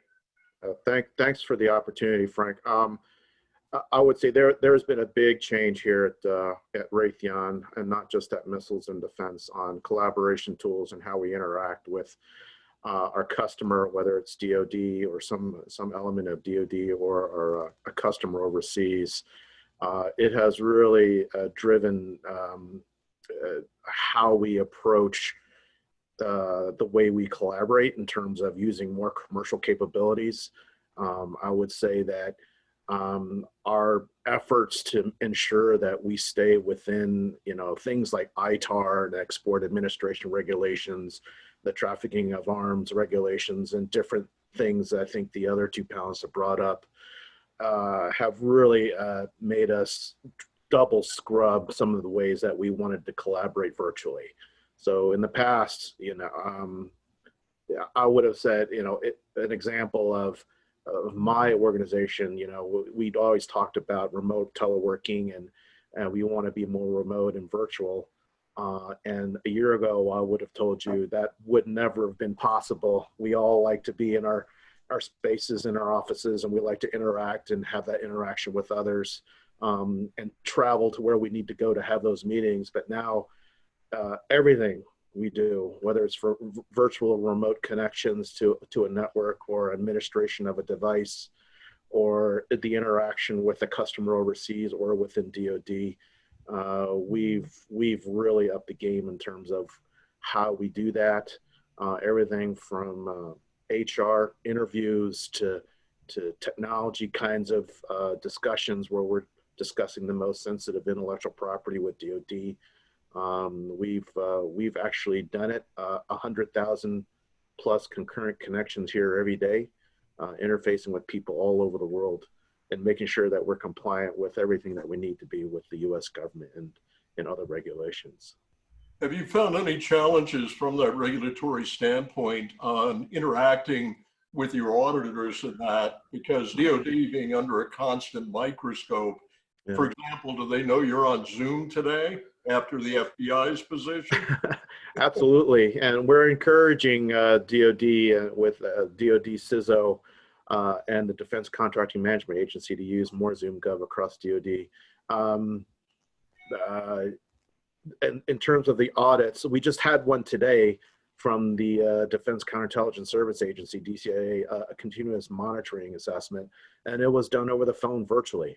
Normally you'd have a team fly in, normally there'd be this big in brief, normally then there were people all over going to different buildings and looking at locks on doors and inspecting how we do things, but that's all changed up. DoD has significantly changed also because of COVID, and they're coming up with different ways to do things virtually and remotely too. And so I think, you know, it's an interesting times. I don't know if we're ever going to go back because we're proving that we can do these kinds of audits, even auditing of parts that we supply and different suppliers. We're doing everything via remote video on site and ensuring the tools that we're using are ITAR and EAR compliant and doing those checks. And so we're actually doing remote audits on parts that we manufacture. So it's an incredible change over the last just 4 months because of COVID.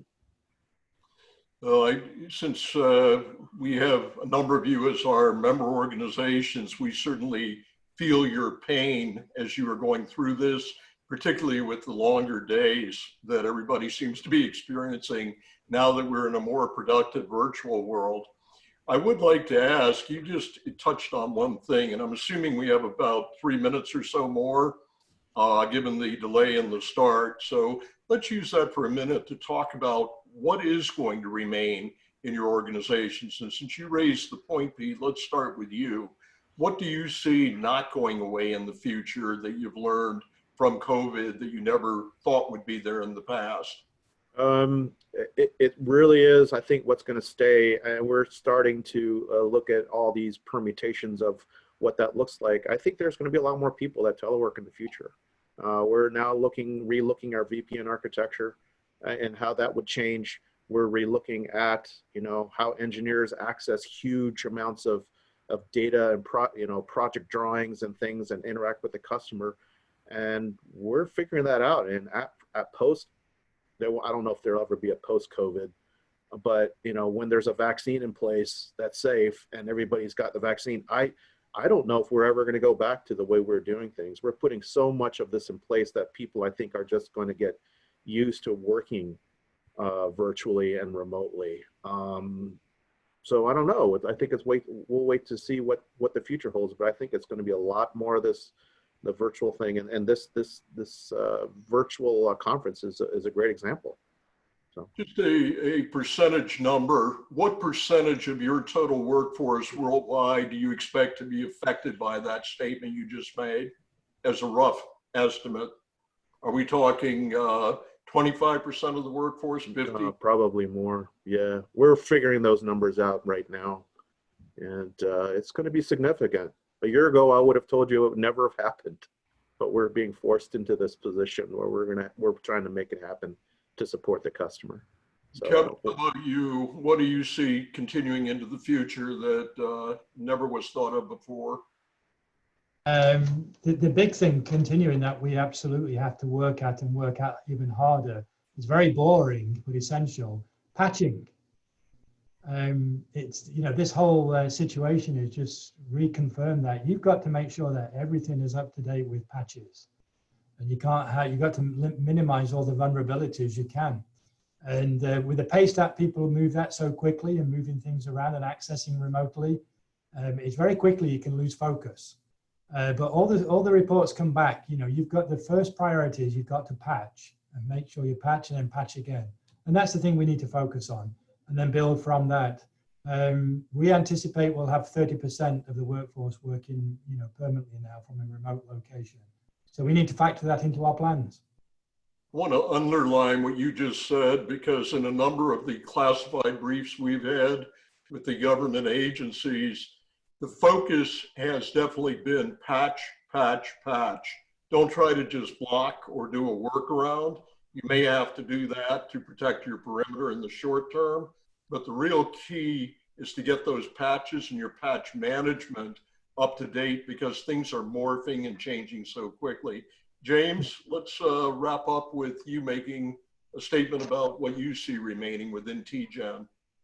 Yeah, thanks, Frank. So probably there's two things that I see. One, as mentioned before, was remote work is here to stay. I think that's overall a good thing, because I think it opens up some possibilities about having a much broader workforce that's geographically dispersed, which means we can attract and hopefully retain better people and not, more qualified, more diverse, and basically a stronger workforce. Not that we don't have a strong one today, but looking forward, I think that's a huge opportunity. The second thing I think that's definitely going to happen at TGen and is happening right now is a transformation into a full DevOps culture, moving away from kind of the traditional, more ITIL-based frameworks into something that's really going to be about automation and building systems that are capable of basically being upgraded to and modified much more quickly. We think that this is going to be a requirement, not just for our business, but also in the new world. We see the cloud becoming a much more prevalent part of our IT strategy. And frankly, COVID's just accelerated the timelines on this stuff. So it's not really changing a huge amount of things that we saw coming. It just means we're going to have to do it a lot faster. And I assume you'll be keeping security in line with any development activities, so the two are in parallel. Hey, DevSecOps is part of the whole package. I always consider security as a key component to everything we do. It has to be baked in from the beginning. Otherwise, bolting it on later is just, it doesn't make sense. We have to move way too fast to be able to do that. So, it is always part and parcel of how we operate. I want to thank you for an excellent discussion, also for some great ideas, Hunter, to share for the next panel. We have a lot of topics emerging that I think are going to become a focal point in the future. So thank you very much. And thank you, Hunter and HMG. Frank, great job. As always, you really delivered. Pete, James, Kevin, thank you so much. Great to see you all. That's it. Please stay connected and stay engaged. We'd love to have you at another summit, digital summit or in person, hopefully soon. Thank you. Love to participate. Thank you. Thanks, guys. Hey, that's a wrap for today. A big shout out to the SIM Arizona chapter. Great job, Simon and team. And our partners, Darktrace, Commvault, and Zoom. Couldn't do it without you. Thanks, everyone. Stay safe. And until next time, we'll see you soon. Bye now.